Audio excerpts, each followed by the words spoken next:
Before sunrise on Easter weekend, an entire neighborhood in Shreveport, Louisiana, was about to wake up to something almost impossible to comprehend.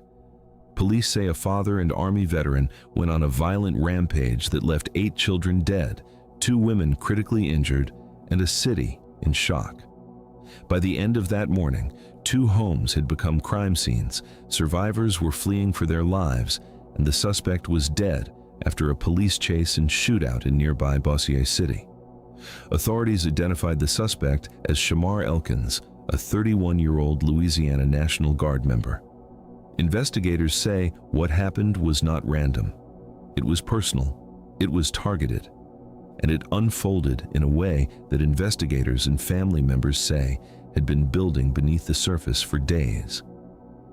According to police, the violence began in the Cedar Grove neighborhood during the early hours of April 19, 2026.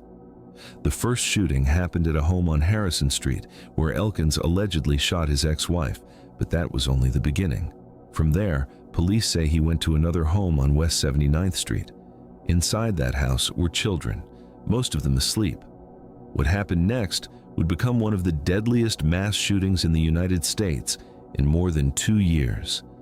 Investigators say Elkins opened fire inside the home, killing 8 children, including 7 of his own biological children. Reports say many of them were shot while sleeping. The attack has been described as execution style. In the panic, others inside the home tried to escape any way they could. 2 people were reportedly injured after jumping from the roof to get away from the gunfire. 2 women, identified in reports as Shaniqua Pugh and Christina Snow, were also shot and critically wounded. Both were later reported to be expected to survive. And that is what makes this case so horrifying. This was not a stranger breaking in. This was not a random attack. Police say this was a domestic violence massacre carried out by someone the victims knew, someone the children trusted. By the time officers began closing in, the suspect had already fled the scene.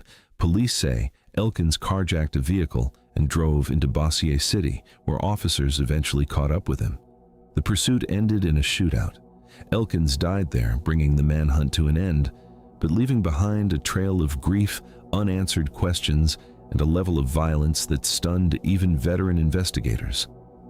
As the details started coming out, the case became even darker. Family members began speaking about what they say had been happening in the days leading up to the massacre. According to relatives, Elkins had been struggling mentally. They described disturbing thoughts, emotional instability, and suicidal ideation.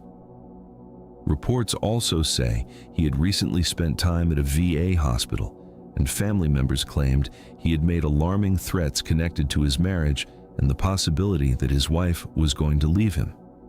That threat, they say, became even more chilling because there was reportedly a pending divorce-related court date scheduled for April 20th, just 1 day after the killings. Then came the social media posts. As reporters and investigators looked deeper, attention turned to Elkins' online activity in the hours before the attack.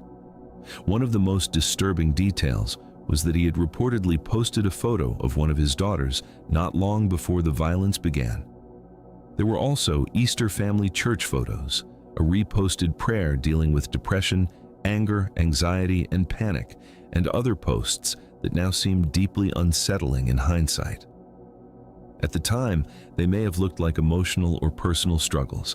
After the massacre, they looked like warning signs. Family members say his mental state had been getting worse.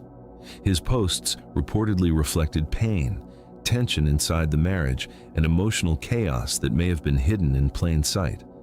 And now, after the killings, every photo, every caption, and every repost feels like part of a countdown no one fully recognized until it was too late.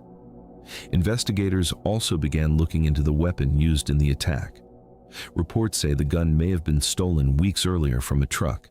That detail only deepened the case, raising more questions about access, accountability, and how someone already spiraling was still able to get armed before carrying out one of the worst family massacres in recent U.S. history. There were also reports pointing to Elkins's prior legal troubles, including a previous weapons-related felony case. And yet somehow, despite the warning signs, despite the family concerns, despite the emotional collapse people now say was unfolding in real time, the tragedy was not stopped. That is what keeps haunting this story, not just the number of victims, not just the brutality, but how many signs may have been there before the first shot was fired. A family in crisis, a man reportedly unraveling, threats tied to separation, a looming court date, disturbing social media posts, a recent mental health stay, and then, before daylight, 8 children were dead. For the people of Shreveport, this was more than a headline. It was the destruction of an entire family line in a matter of minutes. It was the kind of crime scene that leaves first responders shaken, neighbors speechless, and survivors carrying trauma that will never fully disappear. And at the center of it all is a chilling question. How does a father go from posing in Easter photos to allegedly carrying out an execution-style massacre just hours later?